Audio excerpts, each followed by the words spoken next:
My name is Jennifer Charland. I'm a collaborator in the Enlighten Network, along with my husband and some other great collaborators. My space in the network is called Burn Karma. And I share with you different practices that I've been doing for decades that have helped me find inner peace and that have just helped me navigate life with more awareness, more heart centered, and feel more connected to my purpose in life. And so, all of us collaborators in the Enlightened Network, we feel similarly. We have different practices, but we've come together on this in the Enlightened Network to share and to create a global community, a spiritual, like-minded global community around that. So if you want to check us out, you can go to the Mighty Networks, themightynetworks.com. I think you create an account, then you search for the Enlightened Network. And then as we grow, we'll eventually have our own app. But right now we're hosted in Mighty Networks. And it is a great little pocket tool to have a spiritual community of pretty regular people, but also leaders in the work that we do in, yoga. For me, it's yoga and meditation and mindfulness and walking the spiritual path for decades. And there's other collaborators in there that have been doing similar things.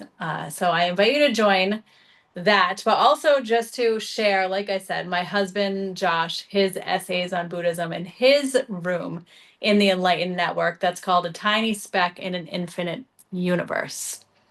So this essay is called The Nurturing Nature of Mother Earth. Now, watching me doesn't really matter unless that's something that, works for your schedule, that you can watch the video, but I'm just going to be reading the essay. So if you're going for a drive and you have a little bit of time, feel free to plug this into your car and do your thing. Or if you have some AirPods or ear buds, put them in and do you while you're listening, and then feel free, if you end up joining the Enlightened Network, then you can comment, you can share how this landed with you. You can obviously share comments here on YouTube, and feel free to share this as well. The Nurturing Nature of Mother Earth by Joshua Charland. When I was a kid, I'd wade chest high into the waters of the blackest swamp. I'd bump noses with giant frogs. I'd pick leeches off my legs and watch the rivulets of blood drip down my legs with wonder. Trees were companions. I gave them names and talked to them like they were trusted friends. I shared the woods with deer, coyotes, and foxes. Fear and wonder mixing for some very interesting encounters. Nature was my home, more than my room, more than my house. The woods, the mountains, the ocean was and is my home. I found a freedom in nature I couldn't find anywhere else. I felt a oneness with it, a belonging. More than that, I felt like I was where I was supposed to be. I don't do much swamp diving these days, but the outside has always made me feel complete. Over the years, I've explored my relationship with nature a great deal and researched the positive effects that it has on our mental health. And importantly, I think I put a great deal of thought into why it affects us. Here are some observations. Nature is our environment. It is the air, the water, the mountains, the trees, the ocean, all life on Earth, the sun, the planets, and even the universe. Nature is everything and everywhere. But more than any of this, nature is our ancestral mother. And more locally, nature is our beautiful Mother Earth. Our Earth is the environment where we were created, the first cell sprouting from organic amino acids and nucleotides present in the ocean and deep within the soil. That first biological cell sprung to life, becoming the first matter to learn to replicate itself and evolve to deal with the conditions here on Earth. These cells were our first steps as life. We've spent billions of years in a symbiotic relationship with our environment. It is only in recent times, maybe the last 500 years, that we have significantly changed our relationship with our environment. So much of our daily life is spent inside boxes these days. Physical boxes like houses and buildings, but also emotional and social boxes, a topic for another day. We spend more time under light bulbs doing repetitive tasks than anything else. And then we hurry home and go into another box and stare at a screen in an unnatural sitting position. And of course, our phones. I'm staring at mine right now. Our lives have become dominated by human social and cultural constructs, ideas and tasks created by humans that seem essential for survival, but would not exist if we didn't create them. Man-made worries and goals, striving for something we can't fully articulate but may already have, reminds me of a funny parable I heard the other day. A banker and a fisherman are both waiting in line at a fishmonger. The banker to buy fish and the fisherman to sell his fish. The banker asks the fisherman, "How long did it take you to catch those fish?" "A little while," the fisherman replies. "Why don't you fish longer, catch more, and make more money?" the banker asks. "Well, I catch a few fish, then go to town. I drink wine with my wife and friends. We laugh, dance, and play games and watch the sunset. It's perfect." The banker makes a funny face. "See, you're doing it all wrong. What you should do is fish for as long as you can, catch the most fish you can, make the most money, buy another boat with it, and another and another. After a few years of hard work, you'd be rich, and then you could do whatever you want." The fisherman smiles to the banker and says, "Wow, seems pretty great. I'd imagine if I were in that situation, I'd just come here, fish for a little while, then head to town and drink wine with my wife and friends. We'd laugh, dance, and play games and watch the sunset." He shrugged, sold his fish, and headed to town. Anyway, back to getting outside. We almost never just exist in nature for any prolonged time anymore. Weekend camping trips, and right when we begin to feel acclimated to the natural circadian rhythm of the earth and the simple way living we crave, giving us a tiny remembrance of that symbiotic relationship we once had. But for the most part, we have walled ourselves off from the outside world and turned it into a nature walk or an exercise tool. Many of us are even uncomfortable at the thought of being outside. We almost never use this beautiful human form in the way it was originally designed. I don't think we were designed to be cooped up in a box all day. Forget all the stresses of modern life like finances, employment, marriages, children, social standing, etc., etc. I think existing mainly in boxes is enough to drive us crazy all by itself. Our eyes are not designed to focus 20 feet away for the majority of the time, often in poorly lit, flat, monochrome boxes. They are designed to focus as needed, up very close when needed and very far away when needed. They are designed to constantly change focus in an ever-changing environment. Changing focus quickly to address different needs, determine distance, size, speed, not focus from 1 foot to 10 feet over and over again. They're designed to take in the beauty and vibrant colors of nature, to supply us with information about our environment. Think of how a long view makes us feel. No matter what it is, a horizon view is inspiring and satisfying in ways almost nothing else is. Those only happen outside. Using our eyes for their true purpose feels right, not just to our eyes, but to our soul.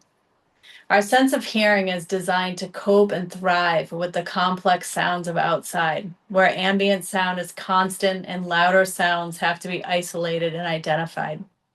To individuate the mad cacophony of earth sounds, think of how beautiful two birds sound coming from two different directions.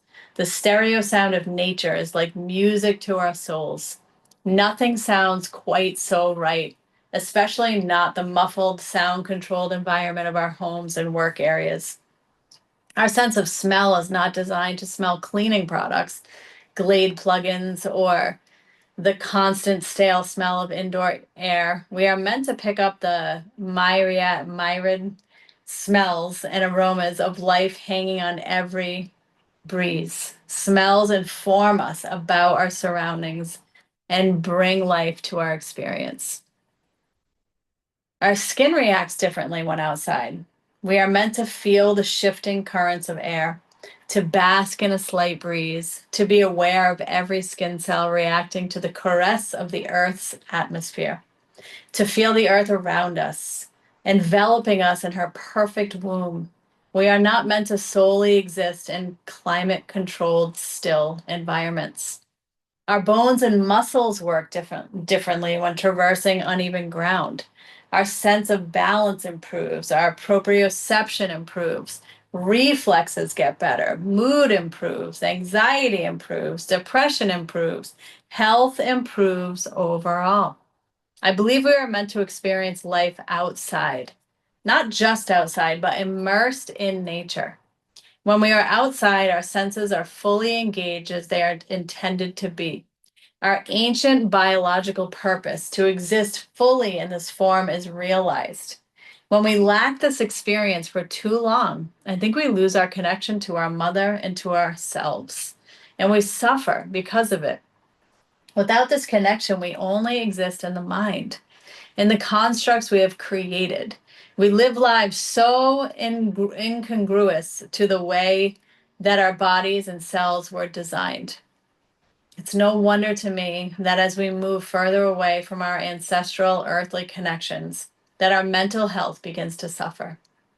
We're so consumed with the man-made life we have created, our attachments, our aversions, our fears, our judgments, our bills, our clothes, what to eat for dinner every night. Ha ha. We're consumed with what is next, what gets us through to the next day. Religion, our short-term goals, long-term goals, employment, birthdays, restaurants, TVs. How do I look? Social status. Am I driving a nice car? And 1 million other things. These things fill our reality. A near constant film reel running in our heads, and the whole thing is made by us. The entire human, social, emotional, economic reality that dominates our lives is a man-made construct. It exists only because we think it, and we think it and we are important. We're always jumping from one man-made thing to another, trying to make ourselves happy. But what if the thing that truly makes us happy and makes us feel complete is all around us and always has been? What if the very thing that created us, the thing we take for granted the most, the thing that we relegate to occasional walks and yearly excursions, is our home, our spiritual home, our genesis, the seat of our existence? Every time I go outside, I think about the interplay of Mother Earth's processes, how they weave a beautiful web that makes life possible. And I think to myself, this is real life. This is the underlying reality of life on Earth. This is the thing I need to be close to. Nature's ancient, complex dance. This ancient, powerful force. This is us. Life on Earth is about 3.8 billion years old, which means we are 3.8 billion years old.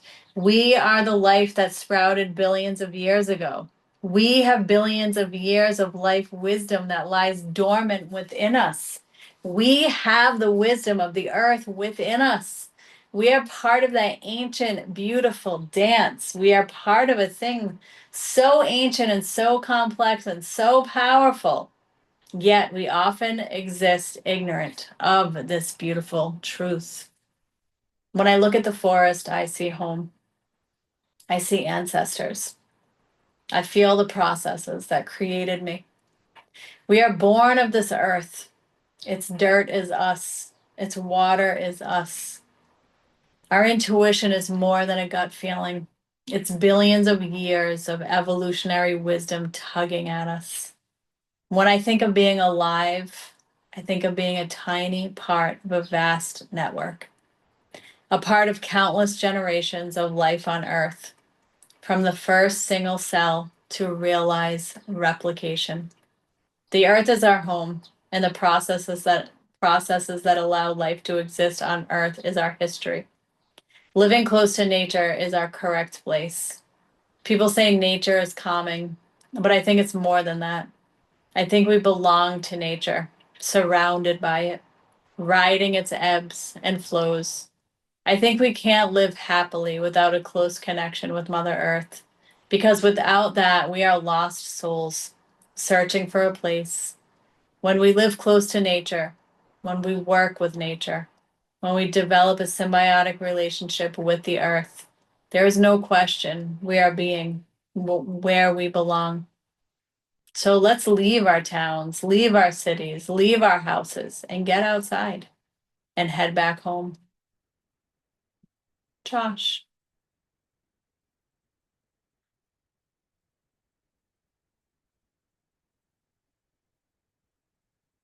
Wow.